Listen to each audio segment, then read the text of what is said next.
Hello and welcome to Playwright, a podcast about creating and sharing new ways to play. The thing with catchphrases, I always try to put the emphasis on different syllables every single time I say it, just to freshen it up a bit for myself. Yeah, but new ways to play. That's right. I'll have to get really creative in a few weeks once I run out of possible ways to read that in an interesting way. But anyways, it is entirely uninteresting behind the scenes work. My name is Ryan Hamann.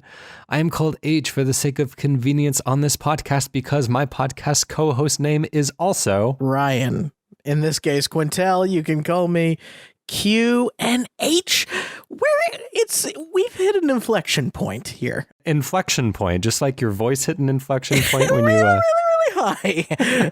And it's time to change formats. We are a topical gaming show, and we want to stay, with the modern design trends. So we're proud to announce today to our listeners, we are shifting from pitching video game ideas to pitching ways to incorporate loot boxes into existing video games. Yes, this is Loot Right. It seems like every new game that comes out has these loot box things, and they're incorporated in more and more gross ways. And I think if you and I put our minds to it, we could probably find some better ways to do this. I would love going, I have the SNES Classic that did pan out, and playing it, I could say, hey, I would love to buy Mario some new hats or be able to customize my Star Fox Which you'll be able ship. to do pretty soon here. Well, that's true. And just be able to, say give Nintendo potentially hundreds of thousands of dollars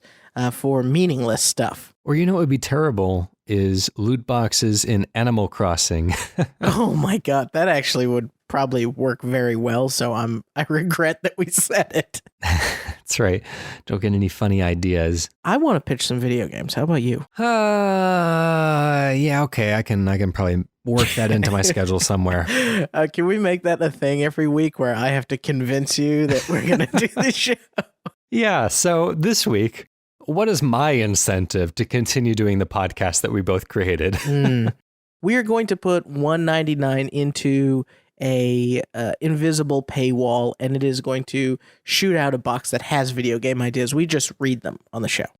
That does sound really alluring. I can't resist the glittery appeal of randomized gambling. Oh, it's true. Right. Well, anyways, I'll start us off today. My pitch today is simple. I don't know exactly how it's going to work mechanically, but I have a kind of a core concept in my mind that I want to build out from.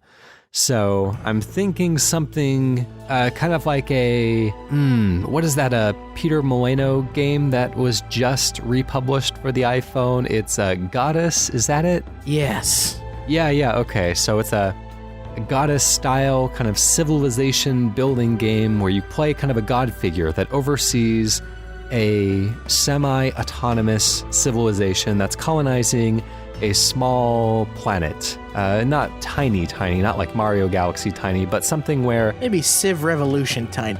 Yeah. Where you can kind of see the entire scope of the planet, and every so often you would come in close orbital rotation with other planets, with other gods overseeing them, and you would be able to basically use your planet, all the elements, the oceans, the volcanoes, the stones, whatever you have on your planet to pelt the other planets, to attack the other planets, and try to extinguish their civilizations and rebuild in between coming into contact with these other planets. And basically that's what I have, just this idea of planets coming close to each other and having their natural resources being unearthed and thrown at each other violently. So I'm going to go ahead and start the clock there. Just to start off, do you picture this as a multiplayer, or is this the other gods are passive AI? I can go either way with that. I think having both options would be useful. I can't help but wonder, it's the battle of the planets of sorts.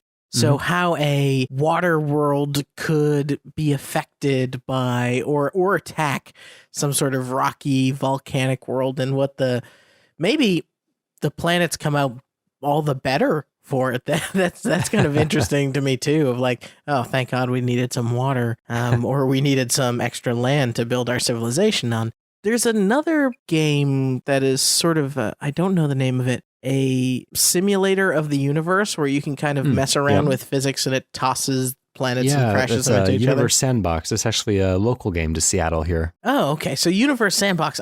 Could I potentially crash my planet into somebody else's planet? Because that sounds kind of cool. You certainly can in that game, yeah.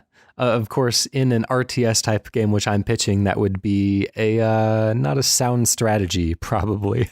I do like maybe seeing a calendar or a zoomed out view so I can plan when I'm going to hit rotation with other planets and know that these are potentially AI or people planning and plotting against what they're going to do about my planet, and maybe more information. If I have many scientists, I assume, working on my planet with telescopes and stuff, maybe more information becomes available to me the closer that planet gets.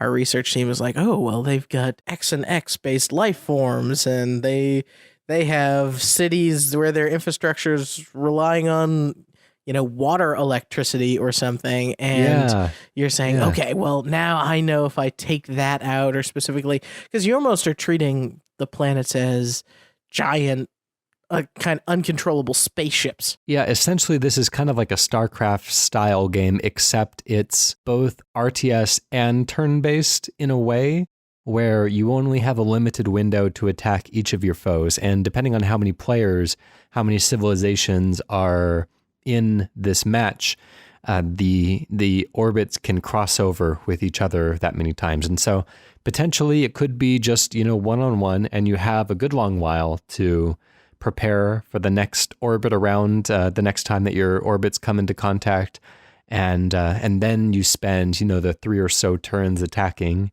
and then you go back into your preparation phase again. Or if you have 6 enemies, then they can all kind of interlock with each other, and it's a lot more kind of frantic and hectic to prepare for enemy attacks. And I'm thinking you can kind of prioritize either research or like sheer military force on your planet, depending on the type of civilization that you want to raise. Either you can have a more effective attack being bolstered by nuclear weapons, or a more kind of harsh treatment of the landscape, which can unearth more lava and rocks and stuff that can do some real heavy damage. Or you can go more research focused, and as you were saying, get an earlier peek at what your opponents are doing, where their centers of activity are, and what they really need to continue their civilization. Often in StarCraft, I'm way more concerned about building up my base and moving up the tech tree than I am about the military conflict that will no doubt ensue at any moment. And so I often fall victim to the strategy, I think it's called a Zerg rush. Where people are just coming at me too soon. I'm like, whoa, I didn't even get all my buildings built. Yeah. And I do like the idea of being able to figure out how to have that scientific victory, whether it's the speed of which you're able to transport troops over to the other planet, or maybe instead of investing in a military, you're investing in like automated planetary defense rays or something like that. That is like, I'm not so interested in the fighting part, but I love climbing up this tech tree. And then finally, I almost love the idea of some of my troops or whatever could potentially become stranded on the other person's planet as they leave each other. And now you potentially have, these not maybe conflicting societies that are trying to live on your planet, and you're trying to, wrangle them all to behave. And it takes, a cycle or something for them to kind of become more one with the population. It'd be interesting if you had to make decisions that could encourage your followers, your citizens to like believe in you like a god would. If you invested in a more scientific community, if they would move away from following your direct orders, versus if you picked a more kind of like primitive warlike society, that they would, be more religious as well. Or, it could be all sorts of different like configurations of, maybe you're revered, maybe you're feared, and a lot of the ways that Black and White series played with that reverence of God figures. Yeah, and there's a risk-reward aspect to the mixing of cultures too, which is that maybe, well, it's a little harder to wrangle these people for a certain amount of time or organize your next kind of run at this fellow planet. You maybe also, if they left certain technology and stuff in your world, it's going to be that much easier to research it and kind of incorporate it into what your existing systems are. Yeah, and of course, not every encounter has to be hostile either. We kind of pitch this with a war between planets type of thing. But just like in Civilization, you can choose to ally with other planets. You can choose to just kind of like peacefully pass by and observe each other's communities. But, always kind of having your finger on the trigger just in case something happens. Yeah, I can't help but conjure the idea of sending potentially planet-to-planet communications before planets meet each other and be like, hey, we're friendly, seriously. And then the whole level of, trickery and espionage then associated with that, right? Which is like, you tell them, hey, it's so nice to meet you, essentially waving from planet to planet as you pass by. And then as you get really close, they're like, all right, now put out the warships. Yeah, but it would be really interesting to see kind of an entire, like you spend most of the game just kind of like organizing your planet and making use of the continents and the oceans and the resources. And you spend a lot of time just getting really familiar with what your planet looks like. It'd be really interesting to kind of see another entire game board essentially come into rotation with you. And then you catch that glimmer in Space Gandhi's eyes and the nukes start to fly. What I really like about the concept too is the idea of, it's almost the opposite of No Man's Sky, where No Man's Sky is kind of like, hey, hop from planet to planet until you get to the center of the universe. And you can, if you want, kind of hunker down and stay in one place. But the idea that seeing something decidedly different is a rarity makes it that much more extraordinary, right? Which when you see that player and then, you're going down a full, fictional year and there's a rotation there, and then you see him again and you're like, wow, you accomplished all that since last time. The potential community that could grow around this, maybe one galaxy is a pretty pacifist, peaceful, I ended up in a cool, peaceful neighborhood. And then there's others that are like hell-bent on making sure that everyone's annihilated, right? And they're the lonely person in their galaxy. And maybe there are ways to incorporate other moons into your system by blowing apart other celestial bodies and,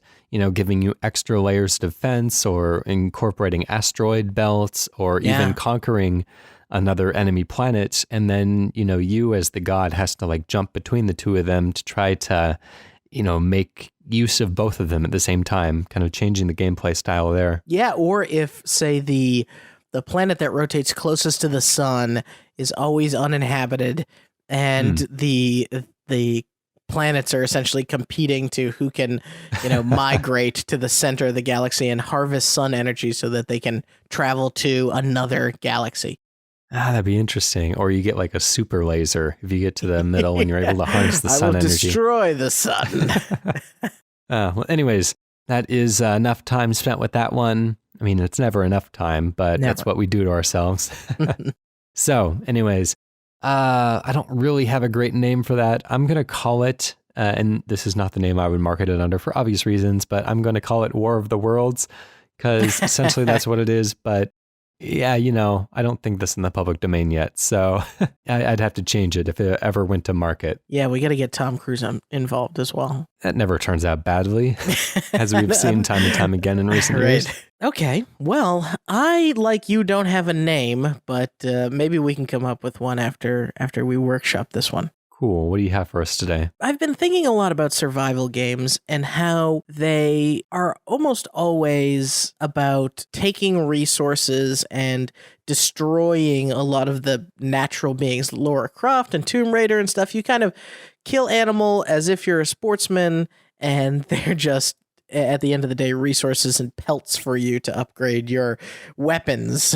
I wanted to frame a survival game. Imagine being a child, a Boy Scout, Girl Scout, And you're with your troop in, say, the California redwoods, and you get separated from the group. You run into a bear, and this giant bear chases you into a cave. And that's kind of the exposition for a game where you live day by day, trying to get resources to survive or, weather events, quite literally. Okay. And you have to kind of venture out, and in this maybe fairly confined space that the bear is somewhere in the world, and it is going to find you and be very scary and chase you back to the cave. And you're also dealing with a limited resource pool of stamina, like a Stardew Valley. You can only do so much per day before you need to go back and get to sleep. So you are going out and you're harvesting berries and all this stuff and using your scout handbook to know what's poisonous or what creatures are dangerous, and maybe even adding things to that notebook as you discover and catalog them. And then slowly, day by day, you can choose to start using some of your resources to try to build a relationship with the bear, which is, I guess, maybe the subject of plenty of books and Hollywood movies, but you're kind of... And Simpsons episodes. But yeah, you're saying, okay, what if I, give the bear some food? What if I get it some water? Or if I, spring a trap so that it doesn't get caught in it or whatever? And then eventually you're in this relationship where, potentially the bear is leading you to new and undiscovered places in the forest, or the bear has, there's I hate to call it a mission, but some event occurs where you have to protect the bear, or even maybe the bear's children or something. And in taking it instead of a person to person, but really trying to build a relationship in almost the way that The Last Guardian had you building the relationship with the giant beast. Yeah. And doing it day after day. And maybe there's the end of the game is after so many days, you're discovered by your troop and it ends and you're airlifted out, and that run was whatever story you made of it with that bear. Or it can be a potentially, long-term thing, and you're there until you're able to reach some, milestone, whether it's a location or some piece of technology that allows you to get your communication out, or maybe you even choose to stay, right? So that's what I'm thinking. Let's start the clock there. That's interesting because, first of all, it seems like this is kind of like two games jammed into one, which is what's cool. It makes that transition as soon as you befriend the bear to become more of kind of like a buddy adventure, and of like The Last more Guardian. Of an Uncharted Last Guardian. Yeah, exactly. Yeah, but up until that point, I was thinking like, okay, how is this different from like Don't Starve, for instance? Because there are monsters in there that you want to stay away from. They kind of limit the extent to which you're able to progress until you create machines that can kill them. Sure. But I do like that killing the bear isn't necessarily the objective. Like, you probably could if you put together the right materials, but that would just kind of result in you being handed a pretty satisfactory survival game, and so maybe that's fine. But being able to unlock like an entirely separate type of game, if you do well enough at the survival portion, is interesting, and it definitely gives some extra weight to getting good at the survival sim aspect of it. Yeah, I'm enchanted by the idea of the way The Last Guardian built nonverbal communication between you and the creature, and the way that paired with the adrenaline from the opening of one of the modern Tomb Raider games, where this bear is savage and it's chasing you through the wilderness, is very scary, right? And the ability to transition from that state of, terrifying to complete trust. I love somebody investing so much time that, like, I saw the bear's children, right? Or I saw there was a second bear, like, that kind of stuff. Or I was able to get resource X, Y, or Z because it, helped me discover it or dug for it or whatever. One person rode the bear, and people are sharing those stories with each other in a way that if you just plow through it, critical path it, you have a pretty straightforward survival game that maybe, I don't want to say it's not too special. Obviously, it's going to be compelling enough to be a game, but not as special as what it could potentially be. So are you wanting to let this unwrap when it turns into that kind of second half of the game, the buddy adventure game, turn that into kind of like a linear story that is to be told? Perhaps not in a like cutscene to cutscene kind of a way like an Uncharted, but more of like there is a story defined. There is one set of set pieces that you can get to, and then each time that you give it a try, you can get a little farther or take a slightly different route to get there. I think that that's a great way of thinking about it. I imagined it initially as being a series of events that happen only through you donating these resources or doing helpful things for a creature that potentially does not like you for some period of time. And the more of those things you do, the times where you encounter the bear, if you encounter the bear at all that day, because you are working with limited energy, there could be something potentially extraordinary happening.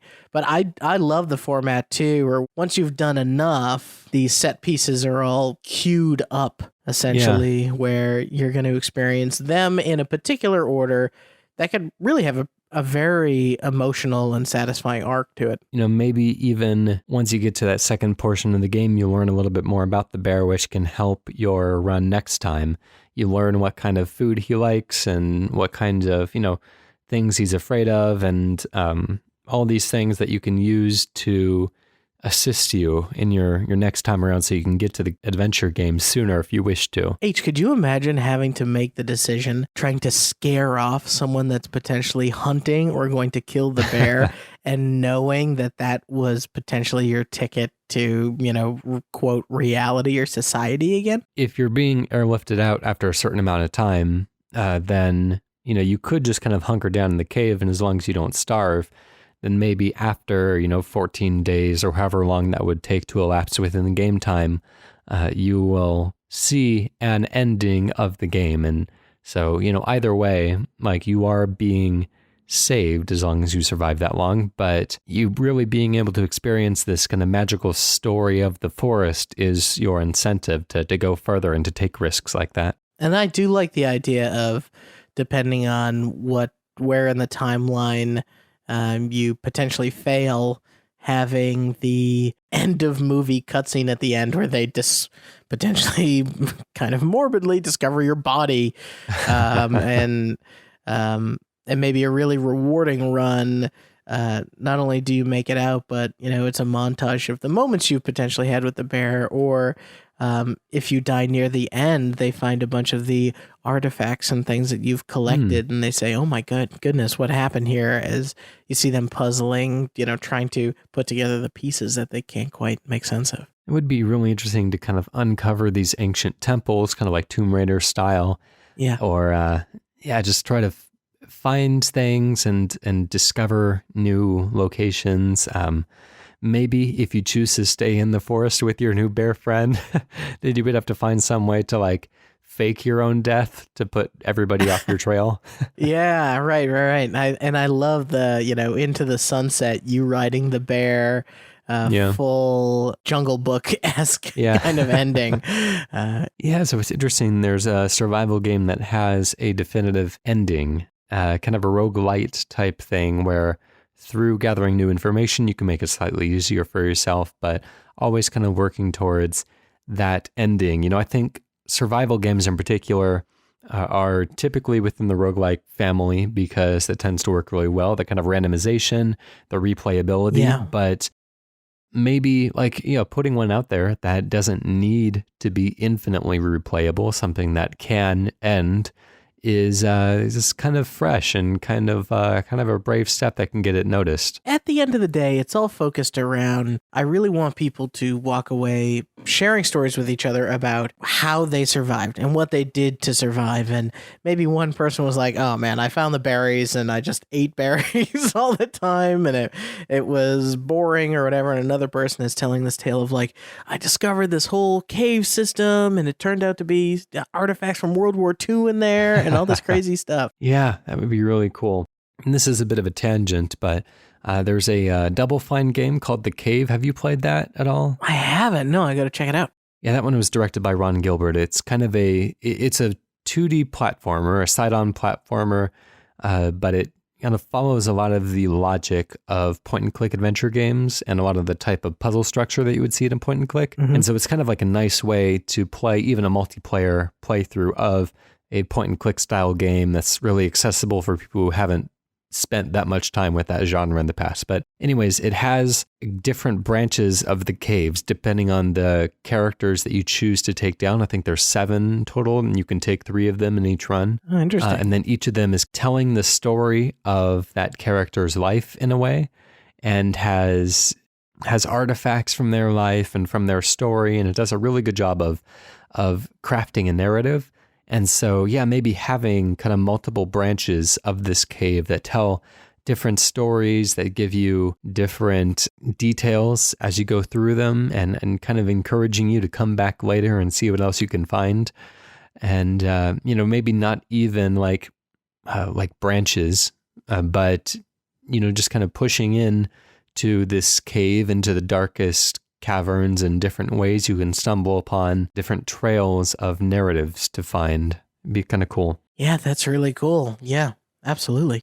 If this thing makes sense at all as potentially a more than one player experience, whether it's a co-op or, I guess it'd be ridiculous if there are multiple children lost in the woods all in the same scenario. Maybe a buddy system. Both buddies get lost. What are you going to do? Yeah, exactly. Maybe it's the entire troop, right, that gets stranded. And so that's kind of an in-fiction reason to do it.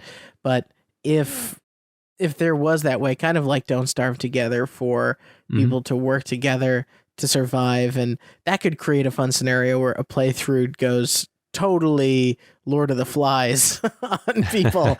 And, they're arguing about who holds the conch and that kind of thing. Yeah, and there's always the specter of that bear in the background to keep everyone humble. Yeah. Anyways, that's all the time we have time for. That's a weird way to say that sentence. Anyways, you said before that you don't have a name for that. Don't have a name. I need some help on this one. All right. Well, there's the right to bear bears. Oh boy. There's barely surviving. Your puns are usually so spot on, but today, what's happening? It's bear that is Bear and Afraid. Bear and Afraid is pretty good. I'm pretty happy with that one. I think we can go with that. Yeah. Bear and Afraid. I like Bear and Afraid.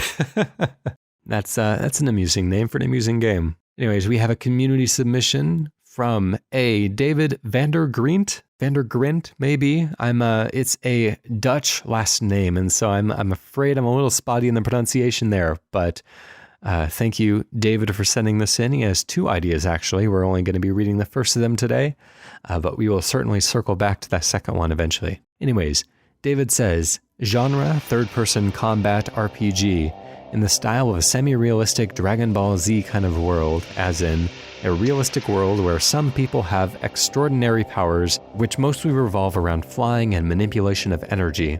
The game would be about 60% story and 40% fighting your way through hordes of monstrous enemies to an end boss of the stage in a semi-3D environment, maybe homeworld type UI. And the story could play out in a typical comic kind of way, like the story in the Fire Emblem series, for example. As you go through the story of the game, you grow in power and you add more abilities to your moveset. But here's the catch. The powers you develop are linked to your actions in the story. If you get really mad at your friends often, that might be a great boon in battle. But if you're always Mr. Nice, you might not develop much in the way of special powers. Emotional outbursts can mean a great evolution of your battle powers, but erode your friendship with characters. This would have to go together with a branching storyline, with extremes being you're Mr. Nice, but will need the help of all of your friends to defeat a great evil, and you'll mostly be coordinating because you're not much of a fighter yourself. Or maybe you can beat down a great evil with one hand behind your back, but you will then have to battle all of your once friends because they want to protect the world against the evil dictator you've become. Options are to show the effect of your character when making story choices or not to do so, both of which are an interesting experiment. All right, let's start the clock there. David, this is really cool, and I think speaks to how we've been mashing up genres here. I like the idea of something going from fighting game to fighting manager, I guess, all in one spectrum, maybe tied to that Paragon Renegade sort of system you see a lot in video games. Yeah, I think something in the style of a Dynasty Warriors type thing would work out here, where you have the story encounters in between battles, and then you can rush into a rather kind of fluid, combat-focused 3D brawler type of fighting for the battles. But I like that this is grounded in a old school type war, the kind of like, swords and sorcery type of war. Yeah. But also this kind of grounding in the various emotions is really interesting. And, maybe instead of, David was pitching kind of the mean guy and the nice guy are the two extremes. One of them is very, the meanness can be focused into great power in the battlefield, and the niceness can be focused into having the respect of your comrades in battle, right. Which is certainly a worthwhile way to tell the story. It would work well for this type of game, but I feel like that has been explored in like Infamous, where you have that kind of good and evil meter giving you different powers, or in the Knights of the Old Republic games. I did a really good job of your comrades turning on you when you lose their respect. I think KOTOR 2 did that especially well.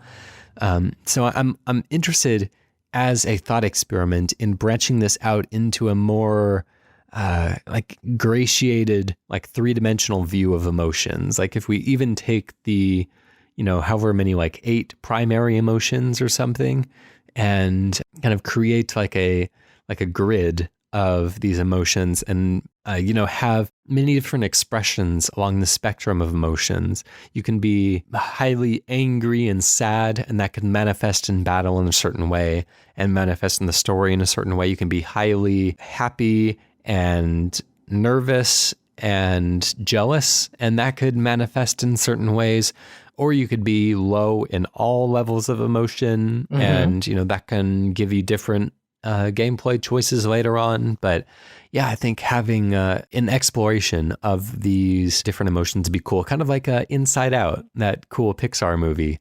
And kind of like that movie, maybe not codifying any of the emotions as being strong or weak, but maybe they give you different types of powers based on the energy of the emotion. Kind of like Captain Planet. All the kids have different types of powers based on their different elements. Except Heart. Nobody liked that power. No, I'm just kidding. So that's really cool. And I think making that three-dimensional look at emotions gives you a little bit more palette to work with, in terms of, after a while, the decision of like being mean becomes a very locked in thing. Of somebody's like, okay, this is the mean run, and I'm going to pick every mean option, and I'm going to be the mean guy because the mean guy has power X, and I want to use power X in combat, right? Whereas, H, you're going to have to help me with this name, but there's some game where everybody plays a wizard, and you're combining elements kind of on the fly. Man, I wish I could remember it. Yes, I have a picture of it in my mind, but I'm also not remembering the name of it. Anyway, in that game, there's a lot of allusions to, you're just kind of discovering your cocktail of powers by mixing up the powers that you have. And so I like the idea of before battle, making decisions that are emotional in one way or another, whether they're depressing or they are more manic and they're happy, and seeing before each kind of encounter what that ends up being for you in that encounter, and maybe the quote right choice or the choice that somebody might make isn't necessarily appropriate for every battle, right? So it's like, well, if this was actually a battle that you really need to go in with a lot of joy and have your friends really have your back, because it's best to be managed rather than on the ground kind of swinging your axe hoping for the best. So one of the things I wanted to point out here is I think David talked about the Dragon Ball, quote, Xenoverse as part of a potential setting here. Do you, in your mind, picture this as straight up becoming a fighting game, or more of a like open battlefield? Like you had mentioned Dynasty Warriors at one point. Yeah. Would that make sense as sort of the lone warrior just slicing through hordes of people versus the management portion of it? Yeah, when you brought up the Fire Emblem example, and kind of as he was describing it, I, for some reason, kind of got in my head the picture of Brutal Legend in that you are kind of a singular character action type fighter on the battlefield, but you're also directing the flow of the battle, much like you do in the Warriors style games. And Brutal Legend has actually probably pretty good correlates for a few of these different types of armies. There's different armies in that game that you'll encounter, for those of you who haven't played it, based on different subgenres of heavy metal. And so you'll get kind of the traditional, the long hair, the open leather vests type heavy metal that could represent like anger. You get the glam rock type heavy metal, which could represent pride. Yeah. You get the emo metal, the kind of black metal and death metal, the paint your face white type metal that could represent sadness or something like that. And so that could be an interesting grounding point or a research point if you're looking to make a game like this. I'm also caught up in, he said 60% story, 40% fighting. So in that 60%, now are we backing into almost a Telltale like series of events or point and click adventure game to express these things? Because I feel like a lot of the emotions obviously probably need to be expressed through dialogue, right? Yeah, there's a really cool subgenre of games, I think especially popular on PC, but they're starting to branch out into consoles as well. For example, I think there's a couple of King Arthur role-playing games. There's like a Game of Thrones type of RTS. There's the Banner Saga does a good job of having battles, but also a lot of really weighty decisions and story moments that you have to make in between battles. And sometimes battles can be avoided by kind of negotiating with the other army, or even a member of your kingdom marrying into the family of the other kingdom, and that kind of like political intrigue in these that can sway the results of a battle. There is precedent for a story-heavy war game. It's also interesting to me to think about in the more contemporary NetherRealm Studios fighting games with Injustice and Mortal Kombat. They do such a great job of putting this, it's essentially exposition around all their fights of people having these, essentially a war of words, right, before the fight begins. And the ability to just, and feel free to steal this, Ed Boon, have a couple dialogue choices that might have some effect on the battle that is about to ensue, right? So I'm going and I'm having a conversation with these people. Maybe it avoids the conflict altogether, or maybe it, says just the right thing or uses just the right emotion to make sure that you get said buff before you go into the fight. Yeah, or you could fall into somebody's trap. Yeah, start off with a disadvantage in the battle. Yeah, somebody gets you upset enough, or somebody gets you riled up, or it lures you in with happiness and a false sense of safety. Anyways, we're out of time on that one. And now David does pitch a name for this. He calls it Emotus. Says from Latin, which means to move, to stir up, or to agitate. Of course, the word emotion is derided, which is cool. I like that. Emotus. Man, we should do way more Latin-based names on the show. I feel like it adds an air of class. Should be exclusively Latin. You say that, but my next game, you watch, I'll figure out how to get Latin into it. Oh, by the way, I found out it's Magica 2. Thank you to my Steam library for figuring that out for me. And remember, you can write in all of your video game pitches to playwrightcast@gmail.com, or go to playwrightcast.com and there's a little menu where you can hit pitch, or playwrightcast.com/pitch, and you can share your idea right away. That is playwrightecast.com. Very important. Yep. It is a pun on the words play and write, and not necessarily the way that you spell the word playwright. Mm-hmm. Well, anyways, we would like to encourage everyone to share our podcast among their gaming friends. We would love to hear ideas from them, or we would just love to kind of get in their ears if they're interested in exploring, different ways that video games can be used, and different ways that stories can be told in general. Even if people don't play video games, I think there's still a lot to get out of this, and you never know. We might happen upon the next Hideo Kojima somewhere in our travels, and yeah, we'd love to hear more ideas from more people. So keep them coming and tell your friends. It would help us out a lot. It's true, and I double want to hear pitches from people that don't play video games. I think that would be really cool. We are certainly open to discussing ideas for books or board games or anything. So really challenge us. Send something in that's out of our wheelhouse, and let's see where we go with it. Awesome. Anyways, I am going to wrap up this episode with a miniature pitch, something to think about on the way to work or school in the next few days. My idea today is Jenga, but with classic cars. So that's see awesome. Where you take that. I call the Volkswagen bus. Oh, that feels like a really useful one, actually. Yeah. All right, well, we will see you next week. Thanks for listening. Bye.